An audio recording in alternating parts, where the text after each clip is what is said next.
ನಮಸ್ತೆ ಕರ್ನಾಟಕ, ಎಲ್ರಿಗೂ ಸ್ವಾಗತ ಸುಸ್ವಾಗತ. ನಾನು ನಿಮ್ಮ ಶಂಶೀರ್ ಬುಡೋಳಿ. ಇವತ್ತು ನಮ್ಮ ರಾಜ್ಯದಲ್ಲಿ ಎರಡನೇ ಹಂತದ ಚುನಾವಣೆ ನಡೆಯಿತು. ಲೋಕಸಭಾ ಚುನಾವಣೆ ಅಖಾಡದಲ್ಲಿ ಹೊಸ ಹೊಸ ವಿಚಾರಗಳು ಬೆಳಕಿಗೆ ಬಂದವು. ಇದೇ ವೇಳೆ ಒಂದೇ ಕುಟುಂಬದ 69 ಸದಸ್ಯರು ಮತದಾನ ಮಾಡಿರುವಂತಹ ವಿಚಾರ ಎಲ್ಲರನ್ನ ಸೆಳೆದಿದೆ.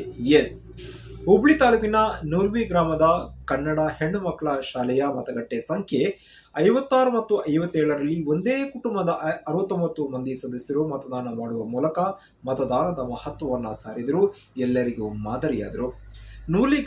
ನೂಲ್ವಿ ಗ್ರಾಮದ ಕಂಟೆಪ್ಪ ತೋಟದ ಕುಟುಂಬದ ಸದಸ್ಯರು ಮತ ಚಲಾಯಿಸಿದ ಬಳಿಕ ಎಲ್ಲರೂ ಸೇರಿ ಸೆಲ್ಫಿಯನ್ನು ಪಡೆದು ಸಂಭ್ರಮ ಪಟ್ಟರು. 3 ತಲೆಮಾರಿನ ಕುಟುಂಬದ ಸದಸ್ಯರು ಈ ಮತದಾನದಲ್ಲಿ ಭಾಗಿಯಾಗಿದ್ದರು. ಇದು ವಿಶೇಷವಾಗಿತ್ತು.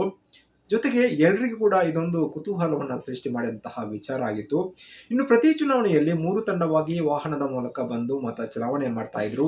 ಆದರೆ ಈ ಸಲದ ಲೋಕಸಭಾ ಚುನಾವಣೆಯಲ್ಲಿ ಏಕಕಾಲದಲ್ಲಿ ಬಂದು ಇವರೆಲ್ಲ ಮತದಾನವನ್ನ ಮಾಡಿ ಎಲ್ರಿಗೂ ಮಾದರಿಯಾಗಿದ್ದಾರೆ. ಜೊತೆಗೆ ಮತದಾನ ಎಷ್ಟು ಮಹತ್ವ ಎಂಬುದನ್ನು ಅವರು ಎಲ್ರಿಗೂ ಒಂದು ಸಂದೇಶವನ್ನ ಸಾರಿದ್ದಾರೆ.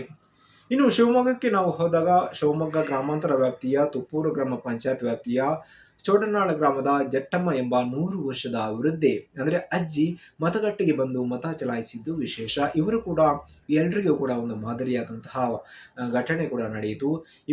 ಹೀಗಾಗಿ ಇವರಿಗೆ ಈ ಮೂಲಕ ನಾವು ಸಲಾಂ ಹೇಳ್ತಾ ಇದ್ದೀವಿ. ಯಾಕಂದ್ರೆ 100 ವರ್ಷ ಆದರೂ ಕೂಡ ಅತಿ ಒಂದು ಉತ್ಸಾಹದಿಂದ ಅತಿ ಒಂದು ಚಿಲುಮೆಯಿಂದ ಬಂದು ಅವರು ಮತದಾನವನ್ನು ಮಾಡಿದ್ದಾರೆ. ಇನ್ನು ಈ ಮಧ್ಯೆ ಉತ್ತರ ಕನ್ನಡ ಜಿಲ್ಲೆಯ ಮುಂಡಗೋಡ ತಾಲೂಕಿನ ಬಸಾಪುರದಲ್ಲಿ ಮತದಾನ ಬಹಿಷ್ಕಾರ ಮಾಡಿರುವಂತಹ ಘಟನೆ ನಡೆಯಿತು. ಅಂದರೆ ನಮಗೆ ಮೂಲಭೂತ ಸಮಸ್ಯೆಗಳನ್ನು ಈಡೇರಿಸುವಂತೆ ಆಗ್ರಹಿಸಿ ಇಡೀ ಗ್ರಾಮವೇ ಮತದಾನದಿಂದ ದೂರ ಸರಿದಂತಹ ಘಟನೆ ಕೂಡ ಇದೇ ವೇಳೆ ನಡೆಯಿತು.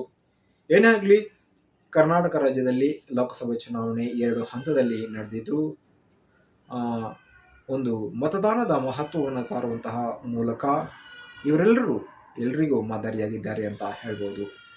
ಏನೇ ಆಗಲಿ, ಸದ್ಯಕ್ಕೆ ನಾನು ಈ ಮಾಹಿತಿಗೆ ಬ್ರೇಕ್ ಹಾಕುತ್ತಾ ಮತ್ತೊಮ್ಮೆ ಹೊಸ ವಿಚಾರವನ್ನ ನಿಮ್ಮ ಮುಂದೆ ತೆಗೆದುಕೊಂಡು ಬರ್ತೀನಿ. ಅಲ್ಲಿಯವರೆಗೂ ಎಲ್ರಿಗೂ ಕೃತಜ್ಞತೆಯನ್ನು ಸಲ್ಲಿಸ್ತಾ ನನ್ನ ಈ ವಿಡಿಯೋವನ್ನು ಲೈಕ್ ಮಾಡಿ, ಶೇರ್ ಮಾಡಿ, ಕಮೆಂಟ್ ಮಾಡಿ, ಜೊತೆಗೆ ಎಲ್ರಿಗೂ ಕೂಡ ಶೇರ್ ಮಾಡಿ.